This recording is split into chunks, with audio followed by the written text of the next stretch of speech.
Thanks for joining us for this episode. And before we get started, please take a moment to subscribe to our YouTube channel and follow us on Apple Podcasts, Spotify, and wherever you may listen to podcasts. If you want to learn more about any guest featured in this episode or access any content or resources discussed, be sure to check out the show notes in the episode description. We hope today's episode increases truth and inspires hope in the lives of your church, your business, your family, and beyond. Welcome to the Must Increase Podcast.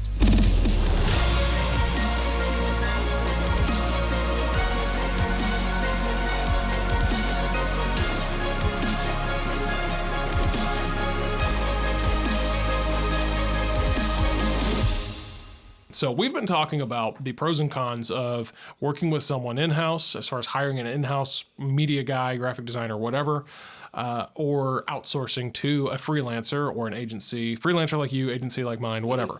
And so I think we were getting around to talking about some of the actual, now let's really drill in on outsourcing. Let's talk about a few of the cons, a few of the things that are potentially drawbacks of working with that freelancer or outsourcing. Yeah, so if you think about it, the cons of outsourcing are very similar to the pros of in-house designer, which is if someone is working remotely from your church, they're not in your church. They're not working with you down the hall of your office. So obviously there's lag time in communication, right? You are, what's the word? Like you have to work with their schedule. Yes, when exactly. they are free, right? Versus you can just walk down the hall. Yeah. And so that can definitely be a con, can be an issue. Another one is, that person may not be going to the church that they're outsourcing. So we talked about the value of knowing the culture, and they may not. It may take. I think they can learn it, but it could take them a while. It to learn can take a while. Like I feel like the church I've worked for in Hawaii for the past 4 years, I've really gotten it. But then when I went there for a week, it really helped. Yeah. But being on the outside, it takes longer because you're talking. I talk to the assistant pastor, I talk to the youth leader, I talk to their photography guy, the pastor, and I'll watch their services online, so you get that vibe from a remote. Yeah. But I would say you don't have that, and it takes a little longer to get when you're working remotely. Yeah. And I will say, either way, whether you hire, I'm talking about when you make a new hire, whether you're hiring someone in-house or outsourcing, there is going to be a time period of learning curve. Right. Now, yes, if you hire them in-house, they'll probably pick up on it quicker. But that's always going to be there. That's always an obstacle. I think that's going to be there regardless. Like I said, I may have been an exception at when I was working because I did grow up there, which, side note, I think that's always a great way to hire, but hey, this isn't about that. But anyway, so that is something to consider. Is it's going to take them a little bit longer to learn the culture, kind of figure out your style, what you like, your brand, if you will. Yeah. And you can only, I've worked with pastors that I've never seen their church. I looked at their website, but how much does a website say about the culture of their church? So you got this very narrow kind of communication to figure out what look will go well with this church, right? You got the extreme of like Hillsong Church or the complete other side, the country church in Tennessee or something that it won't work, right? And just talking to the pastor, it's hard to like get that vibe quickly. But it does come and I know I may not be speaking for you, but in my experience, when I work with a new church, it depends on the church, but a lot of times, after that first project, that first kind of, whatever, sometimes it takes a couple, but I at least get a really good feel of their style, of what they want, like, because, for example, you say, hey, here's 3 options, which one you like. And for me, at least, I've kind of figured out how to pick up on that pretty quickly. And the more you do it, the more it kind of evolves. You like you said, you just continue to learn it and understand it. So, but what are any other potential cons to working with a freelancer? I will say you've kind of already mentioned it a little bit, but the remote factor pastor, them being off-site is different. It creates that instantaneous, I can come down the hall Right. and, whatever, that instantaneous communication's not there. The collaboration aspect is not quite the same. It's not the same dynamic, even though you can recreate it to some extent through, video conferencing or maybe something like that. But is there anything else in terms of drawbacks we need to disclose? Well, so the contrast, if you're in-house, I mean, you're going to the event more than likely. Yeah. If it's like a harvest festival or a missions conference, like you're going to that event, you know what the event feels and looks like. And so when you create, the poster or the social media, you would know, okay, what do I want to show on, stories and Instagram for this thing? How do I want to portray the preachers? And when you're out of house, unless you watch it online, and even then you kind of have a very narrow perspective on their services, so you don't have that close relationship with that event that you can if you actually are at that church. And this is why, if you do outsource, and I think you should, this is why having that communication and being very clear in your expectations is really important. This is why, going back to what we talked about in the last episode of, if you're a lead pastor, senior pastor, empowering that assistant or whoever to really be able to communicate all of this to your to whoever you outsource to, because we've all worked with a guy, both in an in-house situation and an outsourcing situation. I have worked with those people who are really unclear on what they want. They say, I want something that looks, you and my favorite, I want something that looks clean. Right. We love it when somebody says that, Everyone right? wants that. Yeah. I want something that looks clean and that looks sharp. They use these broad terms. Yeah. But being really specific on your expectations, on what you want. I have one guy who, he tends to send me, he'll send me pictures of his lobby, of his auditorium, or wherever this stuff is going. I would rather, I'm the kind of guy, and I think you are too, I'd rather have way too much data and information than not enough when we go to work on something. I think that's why you want to hire the right designer or agency, because they'll know the questions, the pitfalls to avoid, and, I have processes that I use to make sure I get the look that they need. So that definitely, you need the right designer for that. So let's move into talking maybe about shifting the conversation to talking about maybe the positives of working with a freelancer. Now, the first one I'll say is could also be a con, but the turnaround time is not going to be instant. Now, you might be thinking, how can that be positive in any way? Well, for example, when you reach out to me, something's for me to get you a design. There's going to be a minimum 3 business day turnaround. I'm talking about a very basic design, like, hey, I want something for my sermons. Okay. 3 business days, maybe 4 or 5. That's typically the minimum. For some of our higher paying accounts, we will expedite things a little bit quicker. But but that, again, you could in theory walk down your graphic designer down the hall and get it today. Yeah. But my argument is that that's not exactly the most healthy approach to work. No. If that's the exception, that's one thing. But if that is your normal culture that you have there, that can actually be that can be really unhealthy in the long run. And so, I don't know about you, but for me, I really like that it kind of forces the client, the church that we're working with, to plan ahead, to think ahead, and to keep these timelines and deadlines and turnaround times in mind as they, plan their designs and projects. Yeah, because a freelancer, it's a business, right? And like any business, they have rules set up to help, them do the work they need to do in the most efficient way. So within that business, you have the rules, like you said, 3 to 5 day turnaround, or mine is like you have to pay so much first before work can start.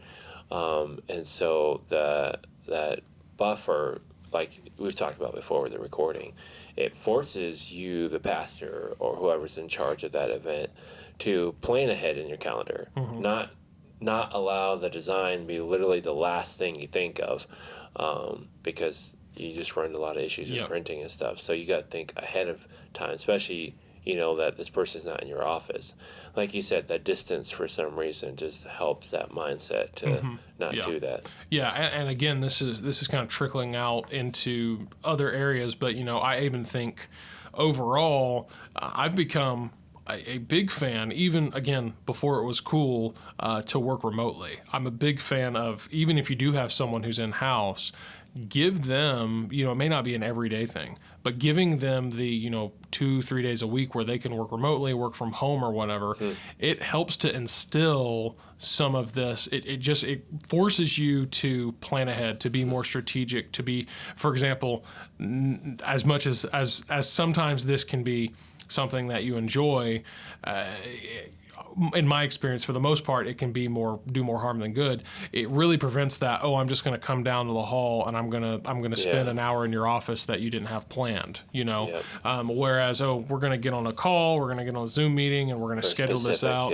and whatnot. So just remote work in general, I find that is one of the biggest benefits. Is it just everybody involved? It forces you to be more strategic in the way you plan your day, plan your week, and work with your team. So, that's definitely, I think, a pro. Although some would view that as a con, I look at it as a pro of outsourcing your media and your design needs. Anything else in terms of, kind of pros and reasons to outsource? So we mentioned if you're in-house, you're probably doing other ministry type things. Yep. But if you're a freelance designer like myself, that is all you're doing, right, for that church. It's just that design. So when I work on, like today, I worked on a project for Ohana. They're having a teen and junior camp coming up. Like, I was able to that's all I worked on for 2, 3, 4 hours today, because that's what I'm doing for them. And so my focus is a lot more specific to their project, and there's not anyone come to my office bugging me. Exactly. Like, I'm just working on that, and I feel like you can get better quality designs. They can spend, rather than having to spend 20 minutes on this project and 20 minutes on that project, and then go help move chairs, and then go help move tables, and go teach a class, and they have their time because they can work on it whenever, whether that be 4 in the morning or 2 in the afternoon. They pick their slot of time to work on it. So that's at least is what I've seen as a freelancer, is I have more focused time on their work, and it produces better work, I think. Yeah, well, I was going to say, and speaking of time, not just are you able to have more focused time, you're also able to, what you output during that time is is going to be much more than what maybe an amateur could, if you would. Sure. Now, I thought I was a good designer until I met you. And not just because of the quality of work, and you're what I consider to be a true artist. Like, you can create and whatever. I can take a template and plug stuff in. And so you're really good at what you do in that way. But the other thing was not just that, it was how quickly you can get stuff done. You know all the ins and outs of Photoshop. Me, I know it well enough to manage it, to do things here and there. But with you, it was like, no, you could crank stuff out. I remember one time I asked you for, hey, here, can I get, I need some designs for the fall coming up, and within a day, here, boom, there was all these designs or whatever. Now, obviously that was when you were in-house for me, working full time, so you were able to, that was kind of your project for the day. But all that to say, an expert is able to crank out a lot more, and something that might take you literally 5 hours, that's going to take the church leader, the pastor, whatever, 5 hours to put together in Photoshop or Canva, is going to take you more like an hour, probably. Now, I would say that kind of skill set came from when I worked in-house at Lancaster. Now, they're an exception because they had a media team of like 10 guys, and I had one specific job. I was to design the creative look for Easter. And so that's all I did that day. I didn't have to worry about sending things to print. I didn't have to worry about like ministry, quote unquote, type things, because they had another department that did that. And so because in that kind of like weird world of churches that's very like not normal. I was able to like build that skill set and definitely use it when I worked with you, Yeah. and I use it now where I can just focus on Yeah. that particular thing. Yeah, So, but that was when you were working at, like, again, a mega church that Right. was able to say, we don't just have a media guy, we have a media team, and we have the web guy, the video guy, and the Right. design guy, and you were the design guy.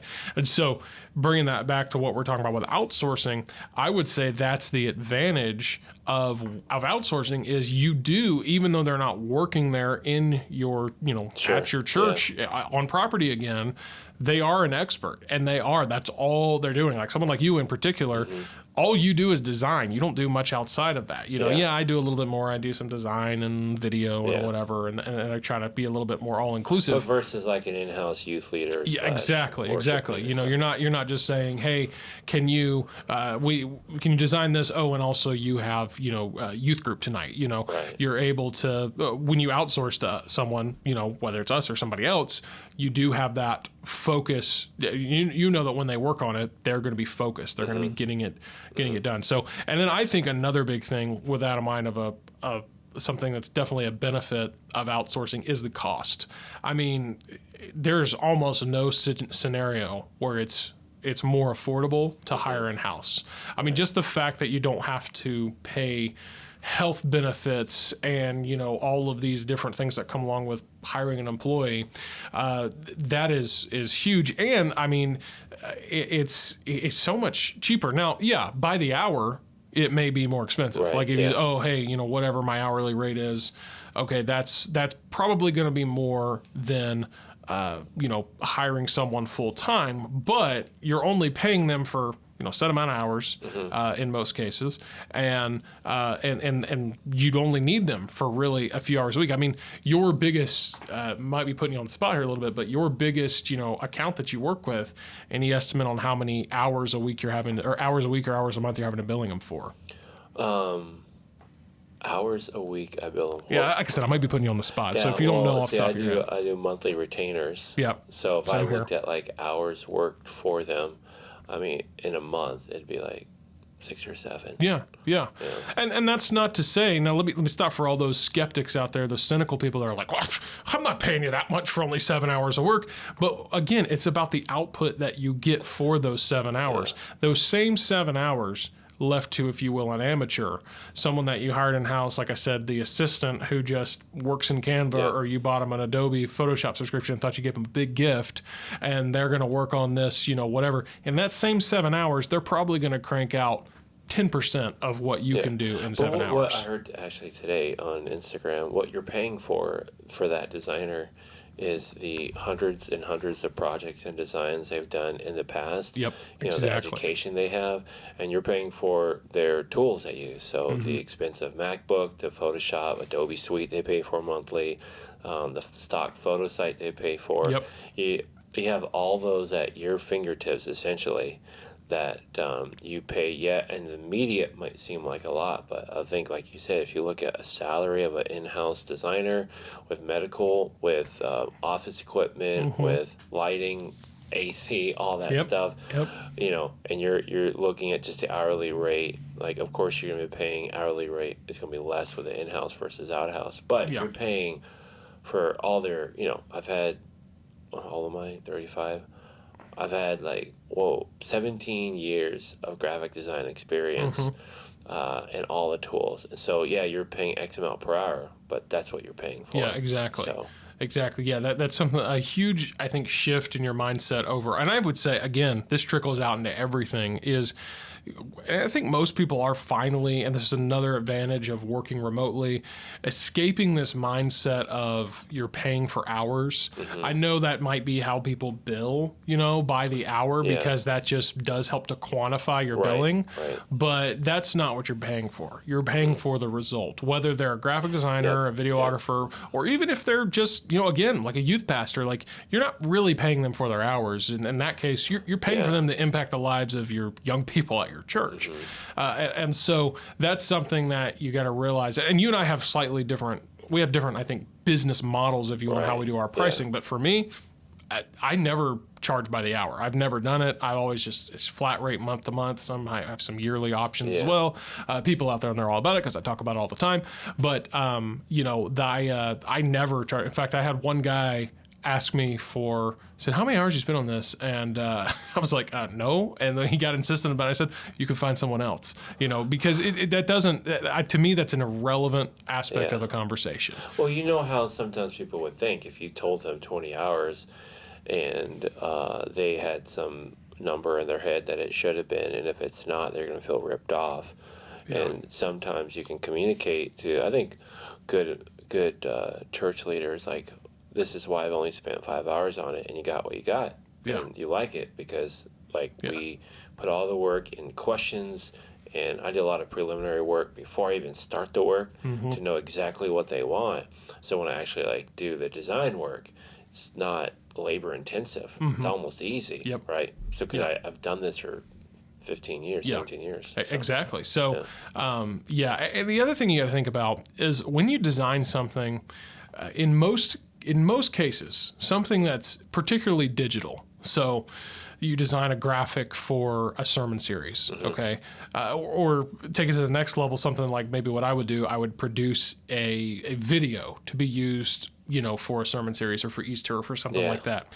That is a basically, for lack of better words, that's an eternal digital asset. It's yours forever, and you're going to use that graphic. That graphic, for example, if it's for a sermon series, it's going to forever identify that sermon series. Yep. 5 years from now, when you go back and you look at that, if you've archived it online or something, there's a very good chance that graphic is going to be associated with that, and it's going to be that. And this is definitely the case with a logo. When you design a logo, that is literally if they did it right, you don't really probably won't need a logo for 10, 15, 20 years from, after that, if not longer. And so you've given them a permanent sense of identity. And there's really, to me, that's priceless. There's not a price tag you can put on that. And so, don't if you're still hung up on this hours billing and how many hours and whatever. Oh, and you only worked 1 hour. Who cares? If they only worked 1 hour or less, and they produce something that's really good, high quality, you got an awesome result. You could have gone and paid someone 5-10 hours worth, and you might have felt like you got more hours for the same price, but I guarantee you, in almost every scenario, their quality would not have been near as excellent as an expert could have done. I would say before we cast stones at I'm casting stones, I know. I would say I always leave the responsibility to the designer. It is their job to communicate what they're doing and why they're paying or charging what they're charged.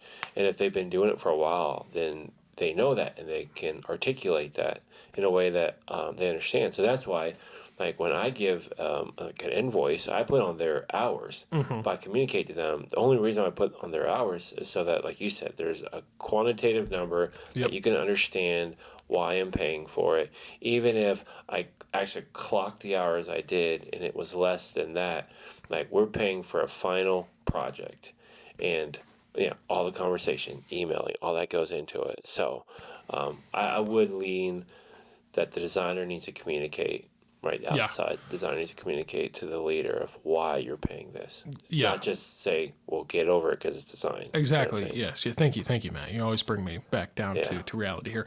But in all seriousness, that is something that, and that's something to look for when you're going to work with a designer or outsource to a freelancer of any kind is, like I said, I don't do the hourly thing. I never do it, but I do show you a quantity. I give you an idea of, well, here's how many designs you could get, for this price, for what you're paying per year, per month, or whatever. And it gives you, because that is on the designer to quantify what you're getting, to show here's what you can get for what you pay. I think that is really important. Anything else on here before we kind of wrap up? This has been a good series of episodes here. Good conversation. Really good. Anything else? We could talk about whether it's agency or freelance designer, but I think you kind of just mentioned that if you do go outsource, you really want to be able to talk with that designer or the agency and find out their parameters. So you know how to work with them. And obviously it has to fit your budget. But knowing their their needs, the questions they need answered before they can start the project, and just working within those parameters that will help the designer make you what you need to communicate to your people, the message that you need to communicate to them. Yeah. So conversation, even though you're not like in the same office with them, I think that's even more important remotely. Yeah, and I will say again, Matt, you're always really good about communication, and in terms of what I've worked with you for. What, it's been probably 2.5 years, more than that by now. I don't really know. I've stopped counting.